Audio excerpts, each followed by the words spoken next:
Hello friends, स्वागत आहे तुमचं आपल्या या यूट्यूब चॅनलवरती. मित्रांनो, चॅनलवर नवीन असाल तर चॅनलला सबस्क्राईब करा आणि अशाच नवनवीन अपडेट्स पाहत राहा. हो ना, आत्ताच कुठे आपण विचार करतोय गुरुजी तारीख सांगतील, मग सगळी आमंत्रणं, शॉपिंग सगळ्याला वेळ जाणार.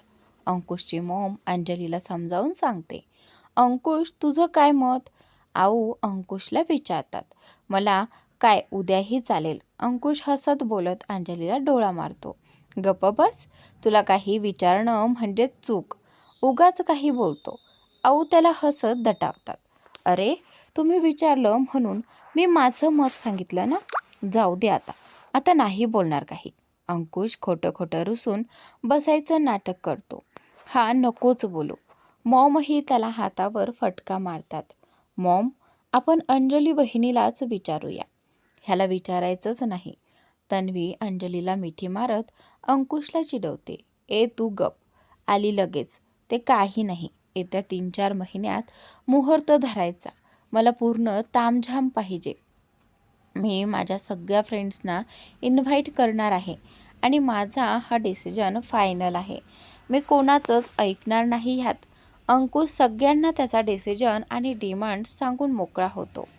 डॅड, मी पण माझ्या फ्रेंड्सना इन्व्हाइट करणार.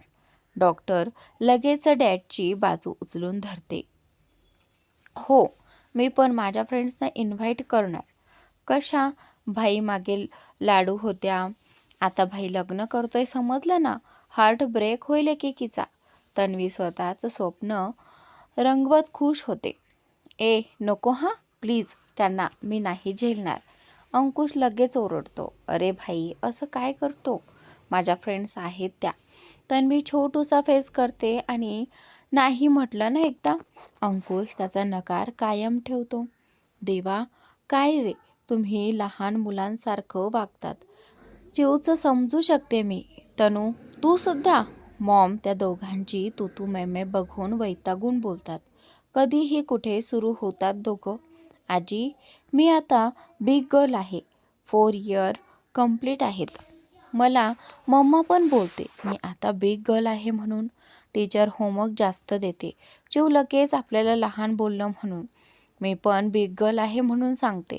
हो ग, तूच माझं शहाणं, समजूतदार आणि मोठं बाळ आहे. तुझा डॅड आणि आतू अजून लहानच आहेत. बघितलं ना कसे भांडत असतात. हो म्हणत चिव तोंडावर हात ठेवून खुदू खुदू हसायला लागते. सगळे तिची रिॲक्शन बघून हसतात. बरं, मग ठरलं तर.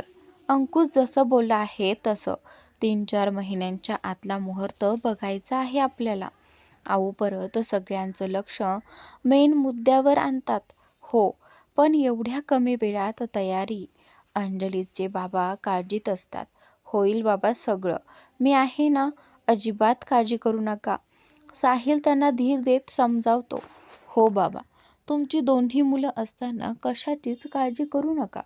रिषभही त्यांची काळजी समजून त्यांना धीर देतो. अखेर अंजलीला बहीण जे मानलं होतं त्याने भावाचं कर्तव्य तर पार पाडायलाच हवं. ए, मी पण जावई होणार आहे म्हणून काय झालं, आधी त्यांचा मुलगाच आहे. काय बाबा? अंकुशही त्यांच्या जवळ येऊन प्रेमाने त्यांचा हात हातात घेत बोलतो. हो, माझी 3ही मुलं असताना मला कसलीच काळजी नाही आहे. बाबाही भारावून जात प्रेमाने त्या तिघांना प्रेम करतात. हो भाऊजी, सगळं छान होईल. आपण सगळे आहोत, घेऊ सगळं सांभाळून. मुलाकडचं मुलीकडचं बाजूला राहू देऊ. विधीपुरतं हो, मुलाकडचं आणि मुलीकडचं. आपण आता एक कुटुंबच आहोत. मग कशाला हवी फॉर्मॅलिटी? आपल्या मुलांचा लग्न सोहळा आनंदात उत्साहात पार पाडू. अंकुशची मॉम त्यांना समजावत बोलते. खूप सुंदर विचार मांडले प्रीती तुम्ही. मी एकदम तुमच्या मताशी सहमत आहे. अंजली आमची मुलगीच आहे, त्यामुळे अजिबात कशाची काळजी करू नका. आऊही बोलतात.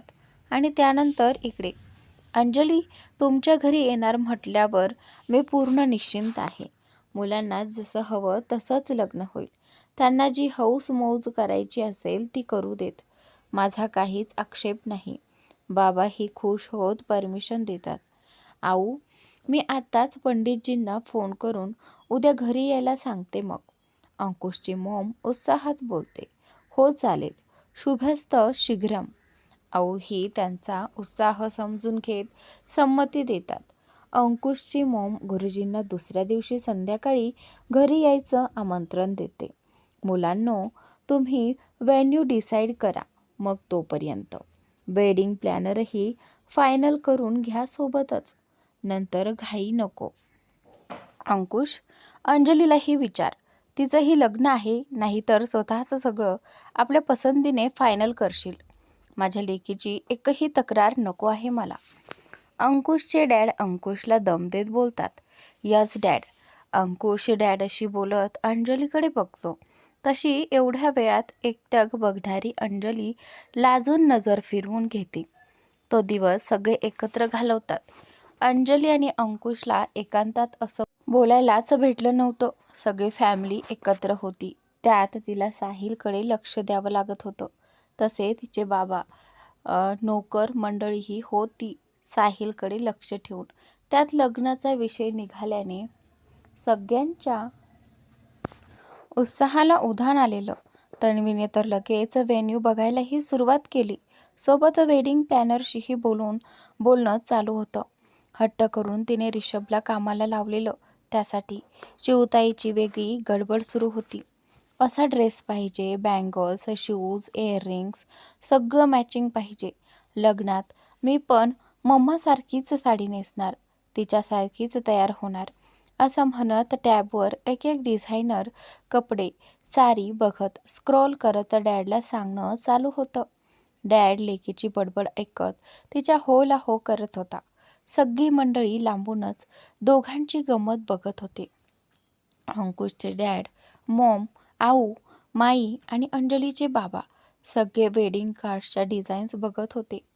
पूर्ण घर लग्नाच्या वातावरणात रंगून गेलं होतं. रात्री जेवतानाही डायनिंग टेबलवर तोच विषय होता. कोणाला एक आवडत होतं तर कोणाला दुसरंच. त्यामुळे फायनल काही होत नव्हतं.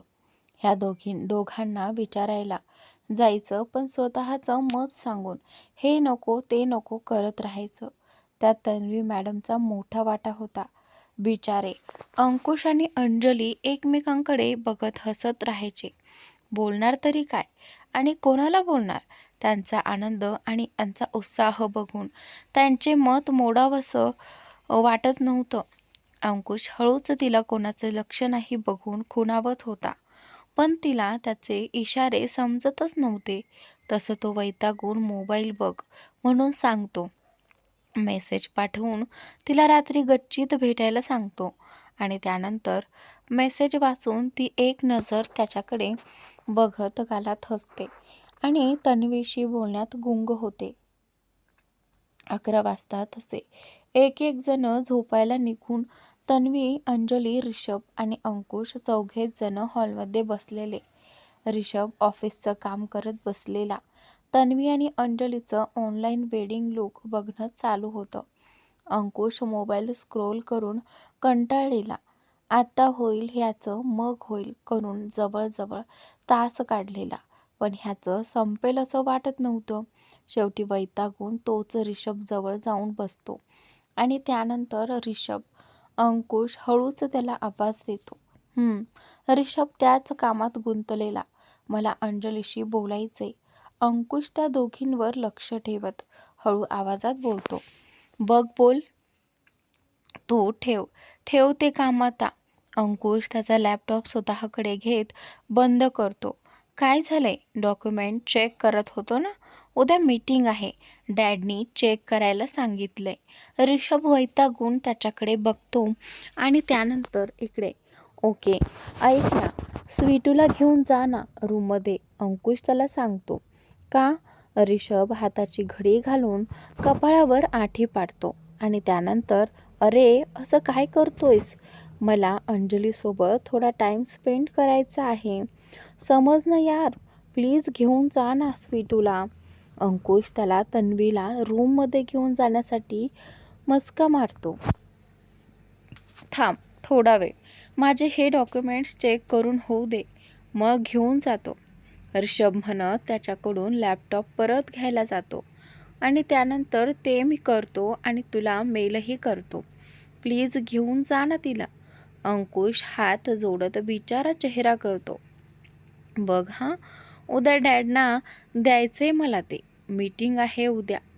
ऋषभ त्याला सांगत वॉर्न करतो. हो रे, मी करतो, डोंट वरी, अंकुश बोलतो. आणि त्यानंतर इकडे ठीक आहे मग. ऋषभ खांदे उडवत त्या दोघींकडे बघतो. जान, कम ऑन, इट्स लेट नाव. अंजलीलाही झोप आली असेल, उद्या बघा काय ते. ऋषभ तन्वीला आवाज देत तिच्या जवळ येतो आणि त्यानंतर थांब ना 5 मिनटं. तन्वी त्याच्याकडे न बघताच बोलते. बेबी प्लीज ना, खूप थकलोय मी, तुला माहिती आहे ना, तू जवळ असल्याशिवाय झोप येत नाही, प्लीज. उद्या डॅडसोबत मीटिंगलाही जायचे. ऋषभ जांभई देण्याची ॲक्टिंग करत तिला रिक्वेस्ट करतो आणि त्यानंतर इकडे अंजली तिला चिडवत धक्का देते. तशी तन्वी लाजत गालात हसते. अंजली, आपण उद्या माझ्या फ्रेंडकडे जाऊयात, तिचं फॅशन बुटीक आहे, आपण तिलाच डिझाईन करायला सांगू. तन्वी लाजत म्हणते. तिला सांगत ऋषभच्या हातात हात देत तिथून उठते. ओके चालेल, good night. Good night. Ankush मुद्दाम तो तिथे असल्याची जाणीव करून देतो. सोड ना भाई, भाई आहे इथे. तन्वी ऋषभला बाजूला व्हायला सांगते, तसं तो तिला आणखीनच जवळ घेतो. मुद्दाम बाय बाय अंकुश म्हणत तिला घेऊन जातो. ऋषभ इज लाईक मी, का घाबरू मी पण माझ्या बायकोसोबत रोमांस करणार, बाय. अंकुश लगेच मोबाईल बाजूला ठेवून अंजलीकडे बघतो आणि त्यानंतर इकडे अंजली मुद्दाम अंकुश जवळून जात किचनच्या इथे वळते. डायनिंग टेबलवरचा ग्लास घेत त्यात पाणी ओतून पाणी पीत त्याच्याकडे बघत होती.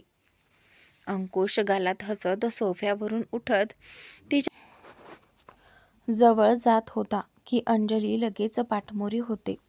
1-2 घोट घेऊन ग्लास तसाच तिथे ठेवते. अजून किती वेळ मला इग्नोर करायचं विचार आहे, अंकुश तिच्या जवळ झुकत विचारतो. आणि त्यानंतर इकडे मी. बाकीचे शब्द तिच्या तोंडातच राहतात. तो सरळ तिला दोन्ही हातात उचलून घेत टेरेसच्या दिशेने निघतो. अंकुश, काय करताय? कुणी बघितलं तर काय बोलेल? मग ह्याचा विचार तू आधीच करायला पाहिजे होता. एवढा वेळ तुला बोलत होतो तर ऐकलं नाहीस. बरं झालं मी ऋषभची मदत घेतली. अंकुश तिच्याकडे बघत थोडं चिडून बोलतो. आणि त्यानंतर म्हणजे तू? अंजली आश्चर्याने विचारते. हो मीच सांगितलं त्याला तुझ्या बायकोला घेऊन जा, मला माझ्या होणाऱ्या बायकोसोबत वेळ घालवायचा आहे म्हणून. मग दुसरं काय करणार होतो मी? अंकुश टेरेसवर आल्यावर अंजलीला खाली सोडत तिकडचा डोर लॉक करत लटक्या रागात तिला सांगतो. आणि त्यानंतर मी येणारच होते, एवढी कशाला घाई करायची? अंजली अंकुशला म्हणते. घाई? खरंच? जेव्हापासून लग्नाचा विषय सुरू झालाय तेव्हापासून बोलायचे तुझ्याशी, पण बोलायला सोड, तुला तर माझ्याकडे बघायलाही वेळ नव्हता. अंकुश तक्रार करत पुढे येत कठड्याला टेकत समोर बघत बोलतो. सॉरी, मी मुद्दाम नाही केलं. तू बघितलं ना, सगळे किती एक्साईट होते. काय करू मी? काही नाही, असं झालेलं त्यांना. त्यांचं मन कसं मोडणार होते मी? अंजली त्याला मागूनच मिठी मारत त्याची समजूत काढते. म्हणूनच काही बोललो नाही मी, पण मलाही तुझ्याशी बोलायचं होतं. आपलं लग्नाची डेट फिक्स होते यार. मी नाही सांगू शकत मी किती खुश आहे. अंकुश मागे वळत तिचा चेहरा हाताच्या ओंजळीत पकडत स्वतःच्या भावना व्यक्त करत होता. खूप हळवा झालेला. त्याच्या आवाजातूनही तो हळवेपणा दिसून येत होता. मी पण खूप खुश आहे. फायनली सगळ्या प्रॉब्लेम्सना, सगळ्या अडथळ्यांवर मात करून आपण एक होतोय. थँक्स अंजली. ही स्माईल करत त्याला सांगत त्याच्या कपाळावर किस करते. तुला बघितल्यापासून ते आज ह्या दिवसापर्यंतचा प्रवास जितका सुंदर होता ना, तेवढाच किंवा त्यापेक्षाही सुंदर आपला पुढचा प्रवास असेल. मी नेहमीच प्रयत्नशील राहील त्यासाठी. आयु प्रॉमिस. तुला खुश ठेवण्याचा कायम प्रयत्न असेल. अंकुश तिचा हात हातात घेत तिला प्रॉमिस करत त्यावर किस करतो. त्याच्या डोळ्यातलं पाणी तिच्या हातांवर पडतं. तसं ती हात सोडून घेत त्याच्या डोळ्यातलं पाणी पुसते. तुझ्यासोबत मी कायम खुश असेन, ह्यात प्रश्नच नाही. आता जसं तू मला समजून सांभाळू घेतोस तसंच नेहमी घेशील. तुझी अंजली थोडी वेडी आहे. तिच्या वेडेपणा समजून घे. कधी चुकली तर ओरड मला, पण जास्त अबोला नको धरू. अंजली ही तिच्या भावना व्यक्त करत त्याला सांगते. तू पण मला समजून घे. आपण भांडूया, रुसूया एकमेकांवर, पण कधीच मला सोडून जायचा विचारही मनात आणू नको, कारण तुझ्याशिवाय आयुष्याला अर्थ नाही. अंकुश तिच्या कपाळावर कपाळ लावत कातर स्वरात तिला सांगतो. बोलताना श्वास फुलला होता त्याचा. मीही नाही राहू शकत तुझ्याशिवाय, कधीच नाही जाणार सोडून. अखेरच्या श्वासापर्यंत साथ देईन तुझी, कायम तुझीच बनून राहीन. अंजली त्याच्या डोळ्यात बघत त्याला प्रॉमिस करते. नजर गुंतली होती त्याच्या गहिऱ्या डोळ्यात. अंकुश तिच्या ओठांवर बोट ठेवत काहीच बोलू नको म्हणत मान हलवतो. पूर्ण जग स्थिर झालेलं त्याच्यासाठी. तो तिच्या चेहऱ्याला कुरवाळत हळूच अंगठा तिच्या ओठांवरून फिरवतो. तशी अंजली शरून अंग चोरून घेत पापण्या मिटते. तो वाऱ्याने तिच्या चेहऱ्यावर येणारी बट हळूच मागे करत तिच्या कपाळावर पडलेली सूक्ष्म आठी, सोबतच डोळ्यांची होणारी हालचाल, पापण्यांची फडफड, गालावर चढलेली लाली, मंद चालू असलेले श्वास आणि थरथरणारी ओठ, तिच्या चेहऱ्यावरची बारीक हालचाल तो टिपत होता. तिच्या निरागसतेवर किती प्रेम आणि किती नको असं झालेलं त्याला. तिच्यावर हळूच झुकत तो पाहिलं. त्या कपाळाच्या आठीवर ओठ टेकवतो. नंतर तिच्या डोळ्यांवर, गालावर चढलेल्या लालीवर, त्या चाफेकडी नाकावर छोटूसं किस करत तिच्या ओठांकडे वळतो. हळूच तिच्या ओठांवर ओठ टेकवत तिचा वरचा ओठ ओठात पकडत एकदम सॉफ्टली किस करत तिला आणखीन स्वतः जवळ ओढतो. अंजली त्याच्या नरम ओठांचा स्पर्श जाणवून शहारते. त्याचा टी-शर्ट अजून घट्ट मुठीत पकडत त्याच्या अजून जवळ येत त्याच्या स्पर्शात हरवून जात. हळूहळू त्याच्या केसातून हात फिरवत त्याला प्रतिसाद देत होती. अंकुशही तिच्या कमरेवरून पाठीवर हात फिरवत फील करत तिला एकदम पॅशनेटली किस करत होता. तीही तेवढ्याच उत्कंठतेने त्याला रिस्पॉन्स देत होती. त्याने हळूच तिच्या ओठातून ओठ सोडून घेत तिचे केस पकडत तिची मान वर करून तिच्या मानेवर, गळ्यावर, खांद्यावर छोटे छोटे किस करायला सुरुवात केली. तशी ती त्याच्या स्पर्शाने पूर्ण मोहरून गेली होती. त्याच धुंदीत त्याच्या पाठीवरून केसात भान हरपून हात फिरवत त्याचा तो मोहक स्पर्श अनुभवत होती. त्यात कधी तिची ओढणी गळ्यावरून खाली सरकली तिला समजलंच नाही. अंकुशसाठी तर वाटच मोकळी झाली होती. त्याच्या खोल गळ्यावर बेभान होऊन किस करत होता. हळूच तिच्या कानाची पाळी दातात पकडून चावत, नंतर तिच्या मानेवर लव बाईट देतो. त्याचा स्पर्श असह्य होऊन तिच्या तोंडून अस्पष्ट हुंकार निघतात. लांब लांब श्वास घेत ती स्वतःला थांबवायचा प्रयत्न करत होती. अंकुश तिच्या पूर्ण चेहऱ्यावर किस करत परत ओठांवर येत तिला पॅशनेटली किस करायला लागतो. जसा श्वास जड व्हायला लागतो तसं अंजली त्याला अडवत त्याच्या मिठीत शिरत लांब लांब श्वास घेते. अंकुशही तिला मिठीत घेत डोळे बंद करत स्वतःला शांत करत होता.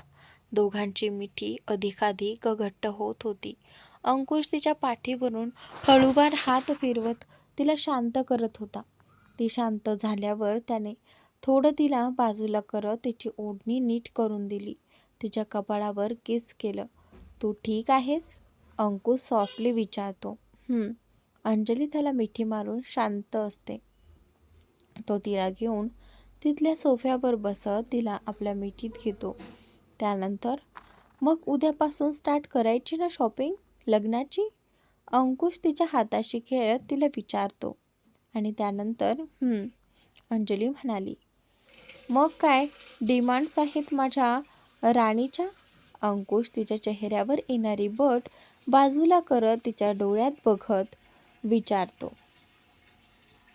काहीच नाही, तू जसं म्हणशील तसं. अंजली त्याच्या हातावर किस करत बोलते. बापरे, पहिली अशी ब्राईड असेल जिच्या काहीच डिमांड्स नाही आहेत. अंकुश गालात तिचा चेहरा कुरवाळत बोलतो.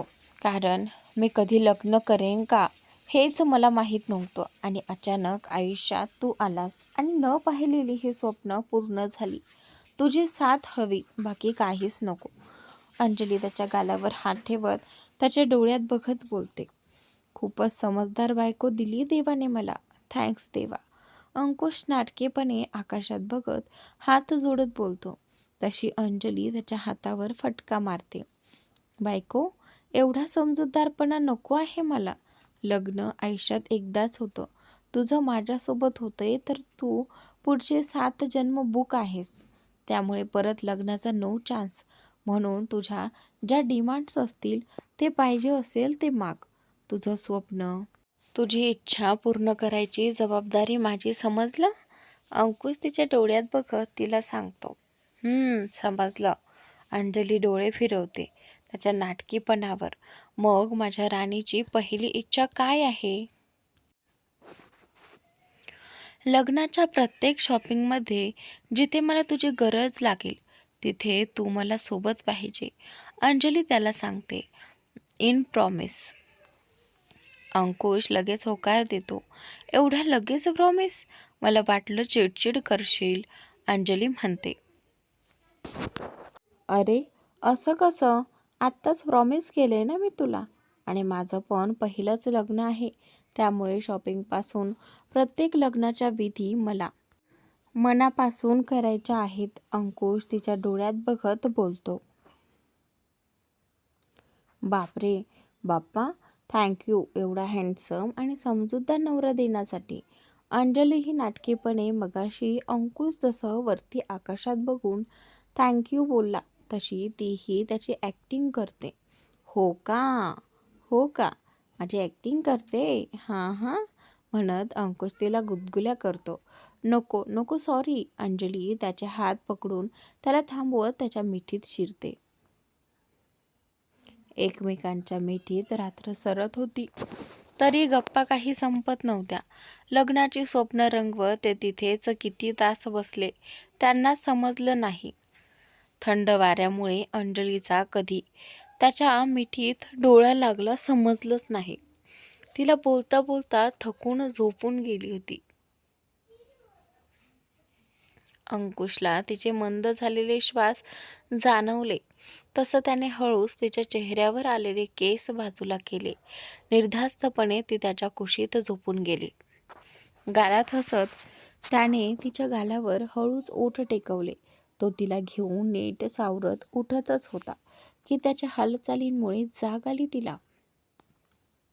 डोळे किलकिले करत त्याला जवळ बघितलं तशी सावरून बसली ती. हळूहळू जागेचा अंदाज आला तिला. सॉरी, माझा कधी डोळा लागला समजलंच नाही, अंजली म्हणाली. इट्स ओके, रूममध्ये जाऊन झोप, लेट झालंय खूप. अंकुशही सोफ्यावरून उठतो आणि त्यानंतर इकडे. अंजली थंडीमुळे हातावर हात चोळत उठते. किती वाजलेत? त्यानंतर इकडे. 3 वाजून गेले आहेत मॅडम. थोड्या वेळात सकाळ होईल, जांभई देत अंकुश बोलतच तिला तिच्या रूमपर्यंत सोडत स्वतःच्या रूममध्ये निघून जातो. आता कुठे त्याला झोपेची जाणीव होत होती. डोळे जड झालेले पण तरी ओठांवर हसू होतं. त्या गोड क्षणांचा विचार करतच कधी त्याचा डोळा लागला ते समजलं नाही. दुसऱ्या दिवशीची सकाळही प्रसन्नच होती. दोघांची त्यात आजी येणार म्हणून अंजली खुश होती. साहिलही लवकर आवरून बाहेर सगळ्यांसोबत येऊन बसलेला आजीची वाट बघत होता. मोठ्या मंडळींना थोडं टेन्शन आलेलं, आजी कशा रिॲक्ट करतील ह्याचं. पण सगळे असू तर समजवू त्यांना नीट, त्याही घेतील समजून ही आशा होती. सकाळी 11च्या सुमारास आजीची गाडी बंगल्यात पोहोचली आणि त्यानंतर अंजली आणि अंकुश त्यांची विचारपूस करत आत घेऊन आले. सगळी मोठी मंडळी शांतच होती. साहिल दरवाजाच्या दिशेने पाठमोरा असल्याने अजून त्यांना एवढा दिसला नव्हता. आजींनाही थोडं घरातलं वातावरण शांतच वाटलं. आजी जशा आल्या तसा समोर साहिल बघून त्यांनी तोंडावरच हात ठेवला. जीव घाबराघुबरा झालेला. हे काय झाले साहिल? आजी कापऱ्या आवाजात विचारत त्या त्याच्या जवळ येऊन बसतात. डोळ्यात पाणी जमा झालेलं. आजी आजी शांत हो तू. मी ठीक आहे. थोडंसं लागलं आहे. मी खरंच ठीक आहे. साहिल त्यांना जवळ घेत मायेने पाठीवरून हात फिरवत शांत करत होता. त्याच्या चेहऱ्यावर फिरणाऱ्या आजीच्या हाताची थरथर जाणवत होती. कसं झालं हे? आजी डोळे पुसत विचारतात. आणि त्यानंतर इकडे. आजी तू आत्ताच आली आहेस. थोडा आराम कर. आपण निवांत बोलू ना नंतर.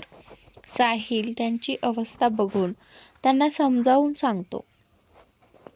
तुला वाटतं तुला असं बघून मी आराम करेन? तुला नाही सांगायचं ठीक आहे. आजीच्या बोलण्यात थोडी चीड होती. तो सांगत नव्हता म्हणून. आणि त्यानंतर आजी अंजलीकडे बघत तिला विचारतात. अंजली तू सांग काय झालंय नक्की? कसं लागलं ह्याला एवढं? त्यानंतर अंजली खाली मान घालून उभी असते. तुम्ही तरी सांगा. आजी सगळ्यांवर नजर फिरवते की कोणीतरी सांगेल, पण कोणीच बोलायला तयार नव्हतं. काय आणि कसं सांगायचं ते समजतच नव्हतं कोणाला. आजी तू पाणी पी, शांत हो. मी सांगतो सगळं. तू शांतपणे ऐकून घे. साहिलला त्याच्या आजीचा हट्टी स्वभाव माहीत होता. जोपर्यंत त्यांना समजत नाही तोपर्यंत त्या शांत राहणार नव्हत्या. म्हणून तोच त्यांना शांत करत सत्य सांगायला तयार होतो. अंकुशची मॉम आजीला पाणी आणून देतात. पाणी पिऊन त्या थोडं शांत होतात. आजी माझा ॲक्सिडेंट झाला म्हणत साहिल त्यांना कसं बसं. त्यांनी अंजलीला किडनॅप करून दुसऱ्या जागी सुरक्षित ठेवलं. त्यांचा झालेला ॲक्सिडेंट, अंजलीवर आलेला प्रसंग सगळं सांगतो. हो आजी. आणि त्यानंतर पोलिसांनी ट्रॅप लावून शकीलला पकडलं. त्या चकमकीतच तो मारला गेला. अंकुश त्यांना सांगतो. एवढं सगळं घडतं तुम्ही कोणी मला सांगितलं का नाही? एवढीही कमजोर नाही मी. जेव्हा स्वतःच्या मुलामुळे माझं घर मला सोडावं लागलं, माझ्या मोठ्या मुलाला आणि सुनेला स्वतःचा जीव गमवावा लागला, माझं घर स्वतःच्या डोळ्यासमोर उद्ध्वस्त झालेलं बघितलं मी. माझ्या दोन्ही लेकरांनी त्यांचे आई वडील गमावले, त्यांचं बालपण गमावलं. ह्या अंजलीला अनाथ आश्रमात ठेवून निघालेलो आम्ही. महिन्याची पण नसेल ती. काळजावर दगड ठेवून कसा निर्णय घेतला असेल आमचं आम्हालाच माहिती. तो नीच माणूस माझा मुलगा होता ह्याची खंत वाटते मला. आजीचा गळा भरून आलेला सांगताना. परत सगळे प्रसंग डोळ्यासमोर उभे राहिले. सगळ्यांनाच वाईट वाटत होतं. सगळे आजीकडे काळजीने बघत होते. त्यांनी जास्त त्रास करू नको घ्यायला एवढंच त्यांना वाटत होतं. मला माफ करा बाळांनो. कुठेतरी मीच कमी पडले त्याच्यावर चांगले संस्कार करायला. त्यामुळे तुम्हाला एवढं सगळं सहन करावं लागलं. माझी चूक आहे. एक चांगली आई नाही होऊ शकले. आजी साहिलला आणि अंजलीला सांगत होती. आजी रडत बोलत होत्या. आजी अगं तुझी काहीच चूक नाही यात. तू स्वतःला नको दोष देऊ. साहिल समजवत बोलतो. त्याला आजीची अशी अवस्था बघून खूप वाईट वाटत होतं. त्यांचा हात आता धरून ठेवला होता त्याने. कसं नको दोष देऊ तूच सांग. त्या एका व्यक्तीमुळे न जाणे किती घर उद्ध्वस्त झाली. स्वतःचंही घर नाही वाचू शकले मी. आजी हुंदके देत रडत होत्या. श्वास अडकवत होता त्यांचा. बोलताना वातावरण भावूक झालेलं एकदम. सगळ्यांचे डोळे पाणावलेले. आजी, आज आम्ही दोघे सुखरूप आहोत. ते तुमच्या आणि आईबाबांच्या आशीर्वादामुळेच. तुमचीच पुण्याई म्हणायची आज. आमचं कुटुंब आहे आमच्याजवळ. साहिल आजीला मिठीत घेत समजावतो. हो आजी, दादा बरोबर बोलतोय. तेव्हा जे झालं ते झालं. आता आपण एक नवीन सुरुवात करूयात. दादाची काळजी करू नकोस. आपण सगळे आहोत ना. आपण त्याची खूप काळजी घेऊ आणि लवकर बरं करू त्याला. पण हो, तू आता आम्हाला सोडून कुठेच जायचं नाही. अंजलीही त्यांच्याजवळ प्रेमाने बसत समजावू. नाही ग बाळ, कुठेच नाही जाणार मी. माझ्या बाळांसोबतच राहणार.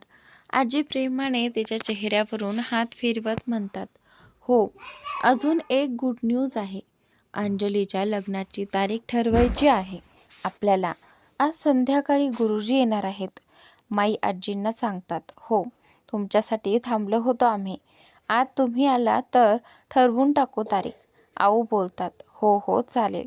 आजी डोळे पुसत आनंदाने बोलतात. थोडा वेळ सगळ्यांशी बोलून झाल्यावर अंजली त्यांना आराम करायला रूममध्ये घेऊन जाते. घरात सगळे आनंदी होते. डोक्यावरचं आणि मनावरचं ओझं कमी झालेलं सगळ्यांच्या. आता फक्त गुरुजी येऊन एक छान अशी जवळची तारीख सांगितली की लग्नाच्या तयारीचा श्री गणेशा करायला. अंकुश थोड्या वेळासाठी ऑफिसला जाणार होता. खूप दिवस ऑफिसकडे दुर्लक्ष झालेलं. मॉम नाराज झालेल्या त्यांच्यावर.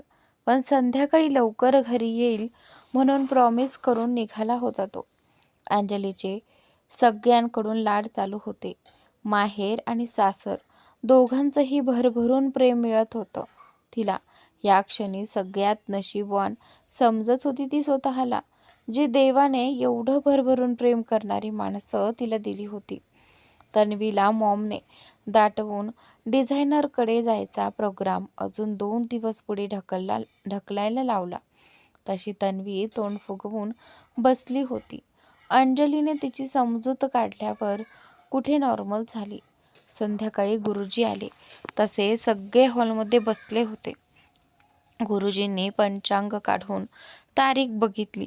सगळे त्यांच्याकडे आस लावून बघत होते. हा तर 2 तारखा आहेत. एक तारीख 6 महिन्यानंतरची 24 तारीख आहे. गुरुजी, थोडी लवकरच नाही का? 6 महिने म्हणजे खूपच लांब होतील. मॉम थोडा उतावळेपणामध्येच बोलतात. मग येत्या 2 महिन्यानंतरची 5 तारीख धरा. चांगला शुभ मुहूर्त आहे. गुरुजी बोलतात. काय, चालेल ना दोघांना? नाही तर 6 महिन्यानंतरचा मुहूर्त आहे.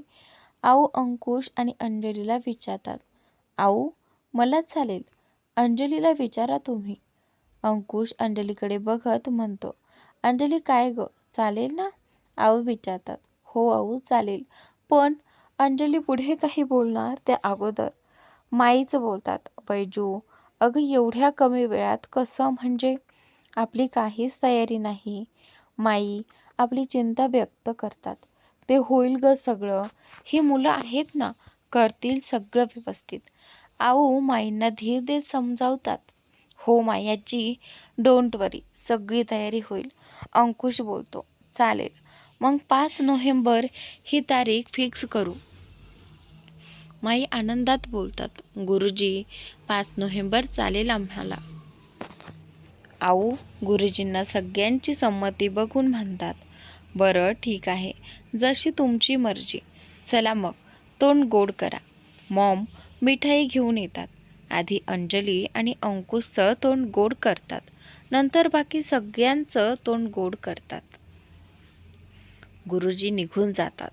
तसे परत सगळे एकत्र बसून कोण कोणती जबाबदारी घेणार ती जबाबदारी त्या त्या व्यक्तीला देतात. मॉम तयारी होऊन जाईल, पण वेन्यूचं काय, तो तर ठरलाच नाही आहे, ऋषभ म्हणतो. आणि त्यानंतर भाई, आपण आउट ऑफ मस्त ग्रँड वेडिंग करूयात. मालदीवला जाऊ, मस्त बीच वेडिंग करू. तन्वी एक्साइट होत बोलते. नाईस आयडिया, पण एवढ्या कमी वेळात विजा मिळणं, हॉटेल बुक करून तिथल्या अरेंजमेंट्स नॉट पॉसिबल. अंकुश विचार करत नकार देतो.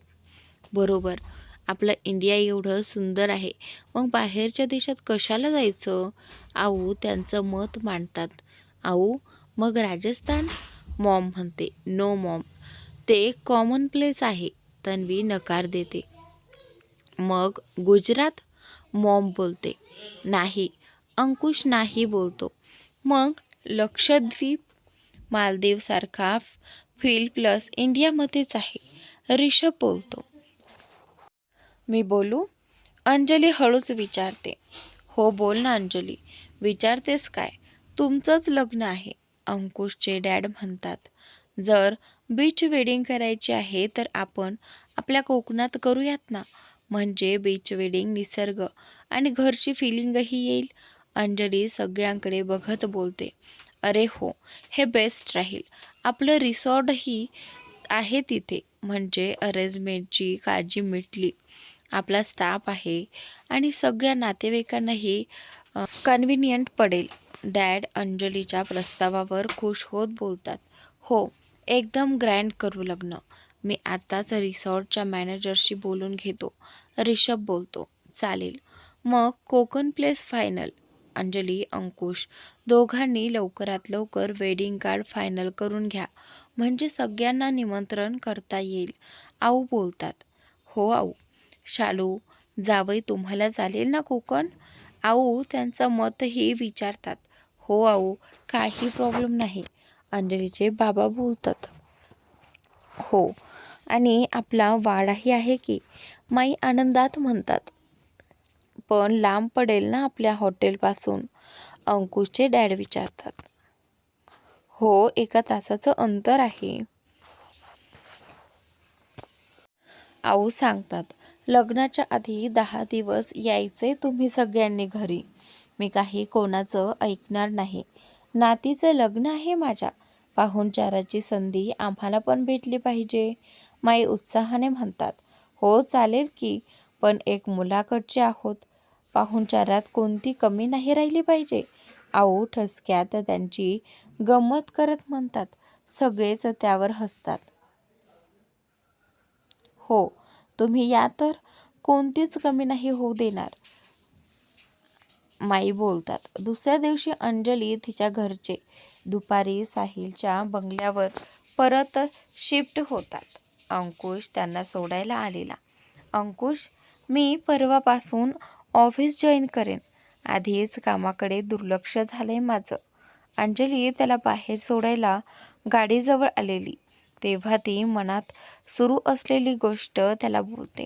तिला खूप गिल्टी वाटत होतं. ऑफिस, घर, सगळं लोड त्याच्यावर येतो, तरी त्याची काही तक्रार नव्हती. राणी, जसं जमेल तुला तसं. काहीच घाई नाहीये. साहिलला तुझी गरज आहे. त्याच्याशी बोलून घे आधी. जास्त टेन्शन नको घेऊ. अंकुश तिला प्रेमाने समजावतो. हो, थँक्स. अंजली हलकी स्मित देते. अजूनही चेहरा पडलेलाच होता. तयारीला लागा मॅडम, थोडे दिवस राहिले आहेत. अंकुश तिचा मूड ठीक करण्यासाठी विषय बदलतो. हो, तन्वीशी बोलून डिझायनरकडे कधी जायचे ते ठरवते. तू वेळ काढशील ना? ती त्याला विचारते. हा काय प्रश्न आहे का? मी प्रॉमिस केलं आहे तुला, पण तुलाही थोडं ॲडजस्ट करावं लागेल. आता परत सुट्ट्या होतील तर कामाचा वर्कलोड वाढणार आहे. अंकुश तिचा हात हातात घेत समजावतो. हो, मी समजते रे. अंजलीही त्याला समजून घेते. पण डोंट वरी, मी वेळ काढेल. अंकुश तिचा चेहरा ओंजळीत घेत प्रेमाने बोलतो. थँक्स. अंजली त्याच्या डोळ्यात बघत बोलते. अरे, किती थँक्स बोलणार आहेस? थँक्स बोलायचंच असेल तर माझ्या पद्धतीने बोल. अंकुश तिच्याकडे झुकत सिलेक्टिव्ह व्हॉईसमध्ये बघत तिला जवळ खेचतो. अंकुश, कोणी येईल ना? अंजली त्याच्या अचानक जवळ खेचण्याने कावरीबावरी होऊन आजूबाजूला बघते. कोणी नाही आहे इथे. सगळे आत आहेत. प्लीज एक किस. अंकुश तिच्या ओठांकडे बघत तिला अजून जवळ खेचतो. नाही. अंजली त्याच्या छातीवर हात ठेवत त्याला लांब करत म्हणाली. म्हणून मान हलवते. प्लीज ना. अंकुश रिक्वेस्ट करतो. नाही, नको ना. कोणी कधीही येईल. अंजली घाबरत आजूबाजूला नजर फिरवत त्याला म्हणते. बंगल्याच्या बाहेरच असतात, त्यात नोकरांचा वावर आणि समोरच गेटच्या बाजूला वॉचमॅनची रूम होती. सध्या जरी कोणी दिसत नसलं तरी भीती होतीच, कोणी पटकन आलं तर, म्हणून तिचा नाही नाहीचा पाढा चालू झाला होता. जाऊ दे, निघतो मी. अंकुश तिच्यापासून बाजूला होत गाडीचा डोअर अनलॉक करतो. त्याचं पडलेलं तोंड बघून तिलाच राहवत नाही. तशी ती आजूबाजूला नजर फिरवते. तिथे कोणीच दिसत नाही. तसं ती पटकन त्याचा शर्ट पकडून स्वतः जवळ खेचत पटकन त्याच्या ओठांवर ओठ टेकून बाजूला होते. अंकुश त्या समजतच नाहीत आणि जेव्हा समजतं तेव्हा अंजली बाजूला झालेली. तो शॉक झालेला तिच्या ॲक्शनने. ही चीटिंग आहे. मला काही फील पण झालं नाही. तो तिला तसंच मिठीत पकडत तक्रार करतो. काही चीटिंग नाही. आत्तासाठी एवढं पुरं आहे. जा, आता लेट होईल. अंजली त्याला स्वतःपासून लांब करते. आता जातोय मी, पण नंतर व्याजासकट वसुली होणार आहे याची, आणि तेव्हा अजिबात ऐकणार नाही मी. अंकुश तिच्या गालावर किस करत म्हणतो. अंजली लाजून त्याच्या हातावर फटका मारत मान दुसरीकडे वळवते. Love you sweetheart. Love you too. Bye. जा आता. अंजली त्याला ढकलत गाडीत बसायला लागते. आणि त्यानंतर इकडे मला शॉपिंगचंही सांग. मी येईन. अंकुश मध्येच थांबत तिला बोलतो. हो, सांगते. आणि ते वेडिंग कार्ड सिलेक्ट करायचं आहे आपल्याला. चल आत्ताच करू. आत्ता. अंजली रोखून त्याला बघते. हो, मग काय झालं? आता कसं पण? ते तर मुद्दाम करतोयस ना? अंजली बारीक डोळे करून त्याला बघते. कारण थोड्या वेळापूर्वीच त्या कार्ड डिझायनरशी बोलणं झालं होतं आणि त्यानेच त्याचं शेड्यूल बघून 3 दिवसानंतरची डेट फायनल करायला सांगितली होती. ते आता तिच्या लक्षात आलं. आणि त्यानंतर अरे, मी का मुद्दाम करू? अंकुश मागे फिरत तिला मिठीत घेत केसांची बट कानामागे टाकत म्हणाला. आणि त्यानंतर अंकुश. अंजली त्याच्या छातीवर मूठ मारत त्याच्या मिठीत शिरते. परत कधी भेटशील? अंकुश त्याची मिठी घट्ट करत विचारतो. त्याला तर आता फक्त तिच्यासोबत राहायचं होतं. थोडंही लांब राहवत नव्हतं त्याला तिच्यापासून, म्हणून त्याची कारणं देणं सुरू होतं. त्यालाच माहिती होतं लग्न होईपर्यंत तो कसे दिवस काढणार होता. माहीत नाही. अंजली मुद्दाम त्याला छेडते. उद्या भेट ना, मी खूप मिस करेल तुला. नाही, डॉलला. अंजली कमरेवर हात ठेवून बारीक नजर करून बघते. तसं तो वाक्य बदलतो. तू आता जाणार आहेस की मी डॅडना कॉल करू? त्यानंतर इकडे अंजली त्याला मुद्दाम धमकी देते. गाडीचा दरवाजा उघडून आत बसवते. कदरच नाही तुला माझी, म्हणत अंकुश नाटकीपणे डोअर लावून गाडी स्टार्ट करतो. अंजली. तो परत तिला आवाज देतो. काय? अंजली थोडी वैतागूनच विचारतो. I love you. Miss you. तो तिच्या डोळ्यात बघत बोलतो. खूप काही होतं त्याच्या डोळ्यात. प्रेमाची ती ओढ. Love you too. अंजली ही हसत तिचं प्रेम व्यक्त करते. डोळे मात्र पाणावले. अंकुश तिथून ऑफिसला निघून जातो. अंजली चिऊ, साहिल आणि घरच्यांमध्ये बिझी होऊन जाते. अंजलीला साहिलशी बोलायचं होतं निवांत, म्हणून जेवण आणि स्टाफला इन्स्ट्रक्शन देत रात्री झोपण्यापूर्वी ती आठवणीने हळदीचं दूध त्याच्यासाठी घेऊन जात दारावर हळूच नॉक करते. दादा, येऊ का? साहिलला आवाज देते. अरे अंजली, ये ना शोना. साहिल तिला बघत आत बोलवत मोबाईल बाजूला ठेवून देतो. तुझ्यासाठी गरम दूध आणलं होतं. औषधं घेतली तू? अंजली ग्लास त्याच्या बाजूच्या टेबलवर ठेवत बेडवर बसते. नाही ग, घेणारच होतो आता. अंजली लगेच त्याच्या औषधांचा डब्बा काढून त्याला औषध देत त्याच्या पुढ्यात पाण्याचा ग्लास धरते. आणि त्यानंतर, दादा, डोकं दुखतंय का रे? काही त्रास तर नाही ना होत ना तुला? असेल तर सांग, उद्याच आपण डॉक्टरकडे जाऊ. अंजली काळजीने त्याला विचारते. त्यानंतर, नाही ग, मी ठीक आहे. अधूनमधून डोकं दुखतं थोडं, पण ते नॉर्मल आहे बोलले डॉक्टर. आणि औषधं आहेत ना, त्यामुळे नाही एवढा त्रास होत. साहिल तिला समजावतो आणि त्यानंतर,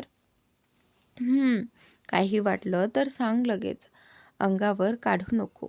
अंजली काळजीने त्याला बोलत होती तर साहिल स्माईल करत एकटक तिच्याकडे बघत होता.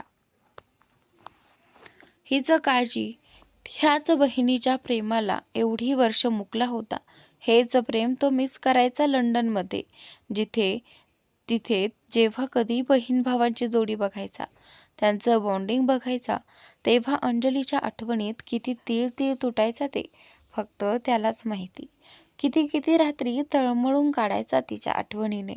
कितीदा तर स्वतःचा दोष नसून नाही स्वतःला दोष द्यायचा. आणि आता ते प्रेम, ती काळजी त्याला मिळत होती. पण काही दिवसांनी अंजली तिच्या सासरी निघून जाणार होती.